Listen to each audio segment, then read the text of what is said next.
Sesungguhnya viralnya video itu adalah Assalamualaikum, salam dunia, izin stick videonya. Di video kali ini izinkan saya memberikan pendapat ketika saya harus membahas tentang ahli agama Islam atau tokoh-tokoh agama Islam yang ada di negara ini, terlebih lagi di Jawa Barat.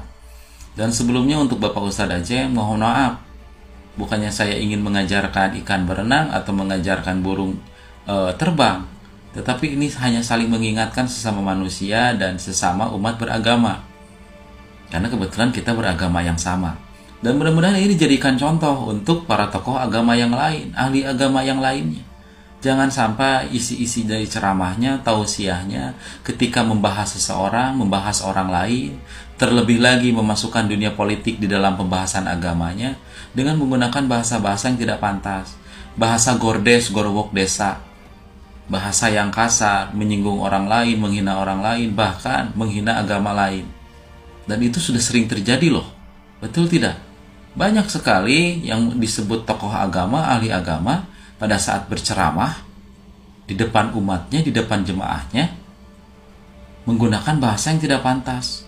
Bahasa kebun binatang keluar. Mengkritik pemerintah, mengkritik kebijakan pemimpin, bahasa kebun binatang keluar. Mencak-mencak, gorowok desa. Ya, membanding-bandingkan agama ini dengan agama itu, sambil menghina agama lain. Nah, itulah yang tidak harus dicontoh oleh para tokoh-tokoh agama yang lain yang belum viral. Jadi tolong tunjukkan sesuatu yang baik. Jadi viralnya itu viral yang baik, seperti yang dilakukan oleh Ustadz Adi Hidayat mungkin, atau mungkin Ustadz Gerhana. Jadi viralnya itu sesuatu yang baik, sesuatu yang bisa dicontoh oleh umat Islam.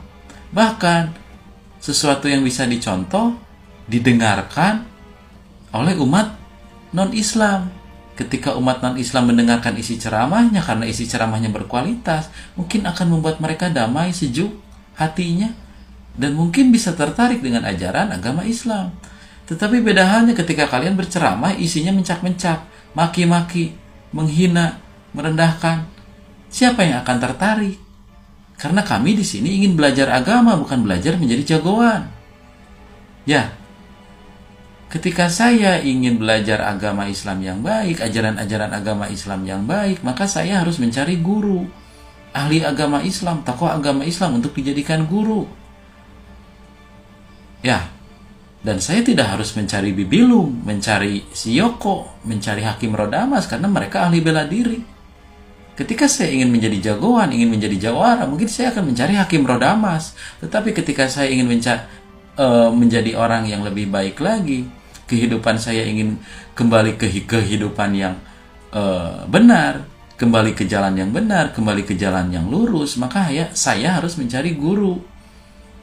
Ya, ihdinas syiratal mustaqim, tunjukkan jalan yang lurus. Dan jalan yang lurus itu bisa ditunjukkan, bisa diajarkan oleh seorang guru kepada saya. Ya, dan saya menginginkan referensi guru-guru itu, guru-guru yang berkualitas, yang mengajarkan sesuatu yang baik.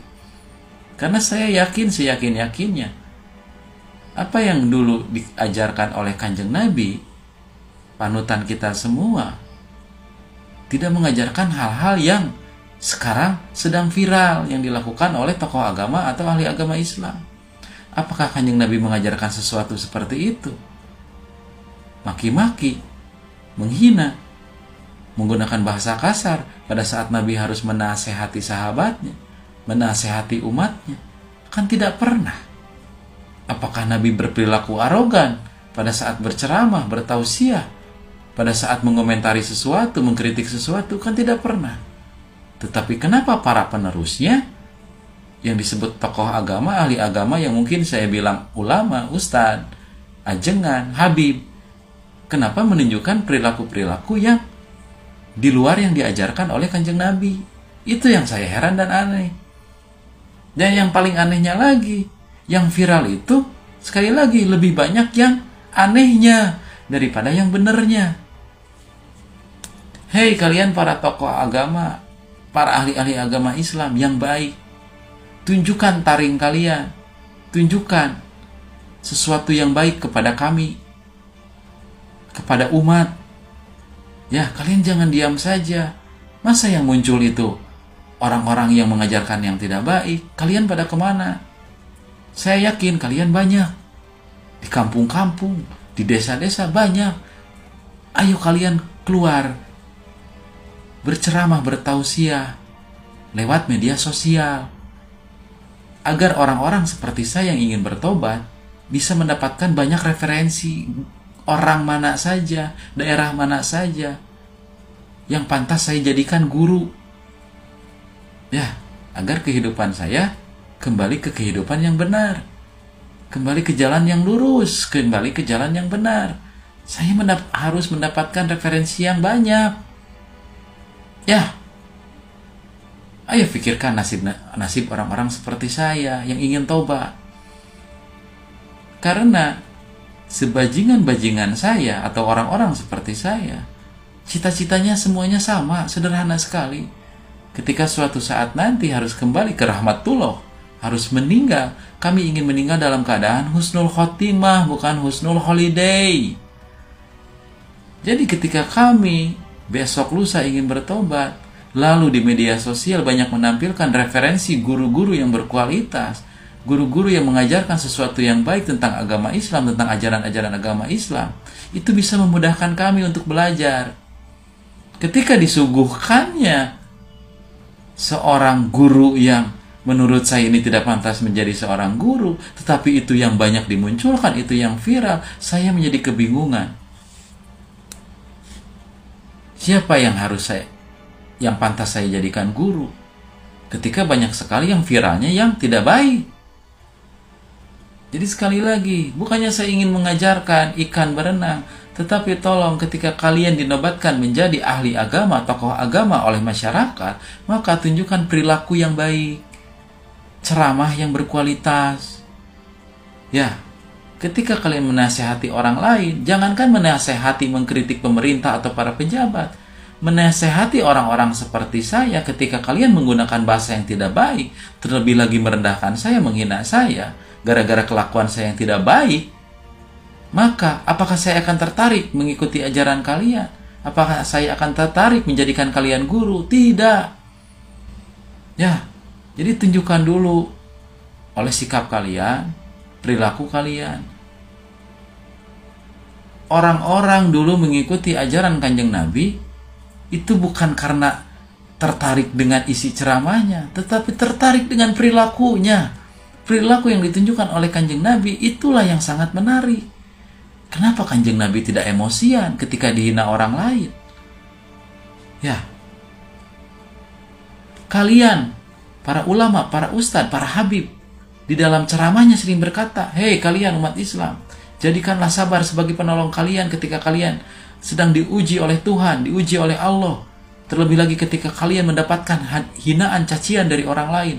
Jadikan sabar penolong kalian. Tetapi ketika ujian itu menimpa kalian, para ustadz, para habib, para ajengan, tetapi kalian sendiri tidak pernah sabar. Terlihat dari isi ceramah kalian tidak berkualitas, yang mencak-mencak, yang bahkan gordes, gorowok desa, menggunakan bahasa-bahasa yang tidak pantas.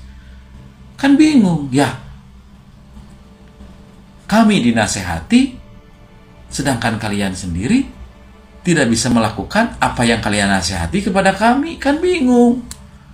Aing kudu ngiblat ka saha, kudu diajar ka guru yang mana? Karena terus terang, saya sangat aneh ketika saya sekarang dewasa dibandingkan dengan saya waktu kecil. Waktu kecil guru-gurunya itu berkualitas semua, tidak pernah ada guru ngaji, ustadz ajengan yang siap ceramahnya kasar. Ketika saya harus datang ke daerah ini, daerah itu, guru ngajinya biasa saja, ustadz-ustadznya biasa saja. Pada saat menasehati, membicarakan sesuatu, membahas sesuatu, bahkan politik sekalipun biasa saja. Tapi zaman sekarang aneh, penuh dengan emosi, penuh dengan penekanan, bahasanya gorowok desa. Pak, kan tidak pantas dijadikan guru, dijadikan contoh. Ya, dan sekali lagi, jadikan kejadian-kejadian yang viral seperti kemarin yang menimpa Ustadz Aceh, jadikan pembelajaran, jangan sampai terjadi lagi. Ya, karena tidak pantas ketika orang disebut ahli agama, tokoh agama Islam berbicara seperti itu, berperilaku seperti itu. Harusnya jadikan panutan kepada kami, orang-orang yang ingin tobat. Assalamualaikum.